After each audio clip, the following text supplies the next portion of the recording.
Bonjour, bienvenue sur les podcasts de Triangle, le regard des sciences humaines posé sur les sujets d'actualité. Dans ce troisième podcast consacré aux animaux, nous sommes toujours en compagnie de notre expert, Jérôme Michalon, chargé de recherche CNRS. Et aujourd'hui, nous allons découvrir la mise en place de la défense des droits des animaux, son historique et ses effets aujourd'hui. Bonjour Jérôme. Bonjour Carole. Comment expliquez-vous la mobilisation des humains pour défendre les intérêts des animaux et est-ce que cela fonctionne? D'ailleurs, est-ce récent? Alors une précision importante, avant de rentrer dans le vif du sujet, il faut dire qu'en fait, il y a différentes formes de mobilisation pour les animaux. Il y a la protection de la nature, hein, dans laquelle les animaux sont importants à protéger en tant qu'espèce, pour des raisons qui tiennent à la fois au souci de préserver une sorte d'équilibre du vivant, de contempler des êtres très différents des humains et de le faire aussi en préservant au maximum leur liberté et leur indépendance vis-à-vis des humains. Donc ça, c'est la protection de la nature, qui est assez différente en fait de la protection animale, où on considère les animaux avant tout en tant qu'individus, et pas uniquement en tant qu'exemplaires de leur espèce, mais surtout en tant qu'individus souffrants. Et c'est le soulagement de la souffrance animale qui sera au cœur de la protection animale telle qu'elle va se développer au milieu du 19e siècle. Et pourquoi à ce moment-là?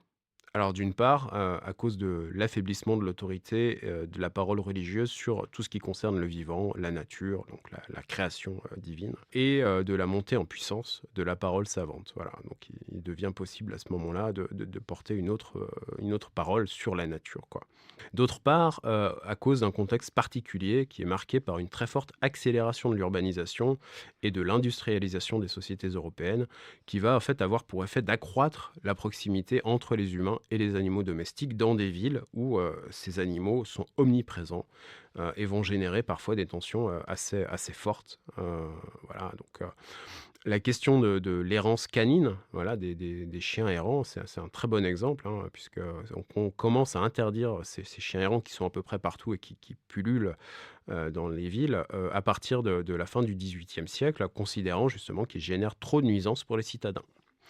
Heu, mais les villes sont aussi peuplées des animaux dits de rente, qui sont en fait, omniprésents et très visibles dans les villes, notamment, les chevaux qui tractent, les calèches, les charrettes et les premiers tramways. Et c'est autour de leur sort en particulier, que vont se cristalliser, pardon, certaines inquiétudes, de l'élite sociale, aristocratie et bourgeoisie.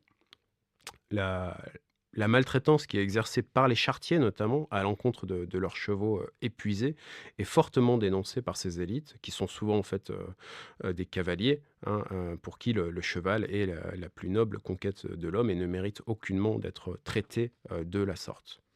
Donc, ce que vous dites souligne le fait qu'il y avait un enjeu de classe sociale. Ah oui, la première période de la protection animale, ça se caractérise par un souci de diffusion des valeurs et des normes sociales qui sont propres aux classes supérieures, en direction des milieux populaires qui sont, eux, censés manquer d'éducation, manquer de manières, de douceur, en général, mais en particulier, avec les animaux.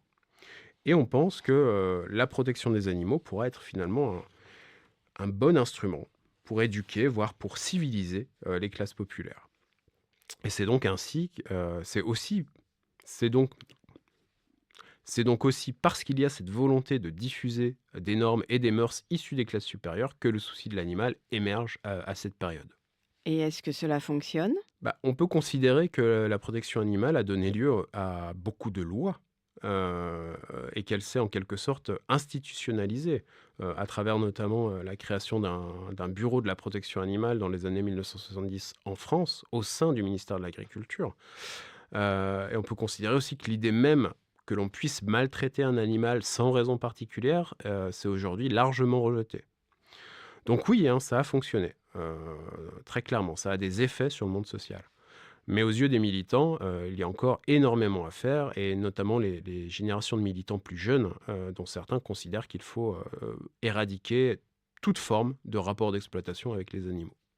Les intérêts de l'humain peuvent-ils converger avec les intérêts de l'animal et si oui, dans quel cas? En théorie, il y a rien qui s'y oppose, hein, il y a des penseurs des luttes sociales qui ont également été des penseurs de la question animale, hein, voilà et de la convergence entre ces 2 luttes-là. Mais c'est une question philosophique, hein. Moi, je suis pas philosophe. La réponse la réponse du sociologue, hein, pourrait consister à regarder en fait si des personnes s'engagent pour les animaux et s'engagent aussi pour les humains. Voilà. Ce qui est vraiment un côté exclusif dans cet engagement. Il pourrait effectivement s'engager pour la cause animale et pour des associations caritatives, par exemple. Donc la réponse à cette question, elle n'est pas encore très claire, hein, faute d'études larges. Il y a quelques recherches qui ont été menées sur les carrières des militants de la cause animale, de certains militants de la cause animale, et qui nous apprennent qu'une partie d'entre eux sont engagés aussi dans d'autres causes concernant les humains, la justice sociale, la lutte contre la pauvreté notamment. Voilà. Mais c'est difficile d'en faire une généralité. L'émergence des partis animalistes, hein, tendrait à valider l'idée qu'un engagement pour les animaux se veut exclusif, hein, puisqu'il s'agit de proposer un programme politique pour les animaux d'abord. Voilà. Mais en fait, quand on regarde justement l'évolution de ces partis, on voit qu'ils s'ouvrent progressivement à d'autres thématiques, comme la redistribution des richesses, la lutte contre les discriminations, la question climatique, etc. Donc voilà, le spectre s'élargit et finalement le discours animaliste porte aussi sur des luttes qui engagent, des enjeux qui engagent des humains.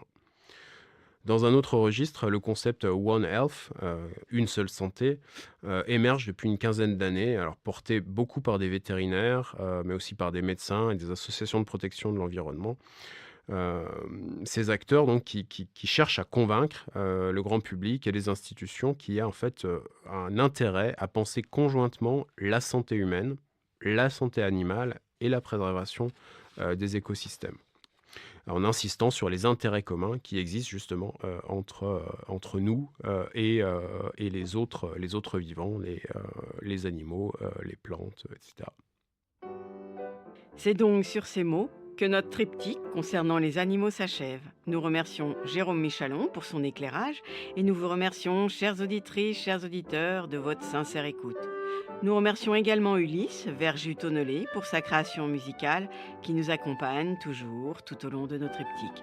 Et bien sûr, nous vous fixons rendez-vous tout prochainement pour un tout nouveau triptyque sur un sujet d'actualité. À tout bientôt.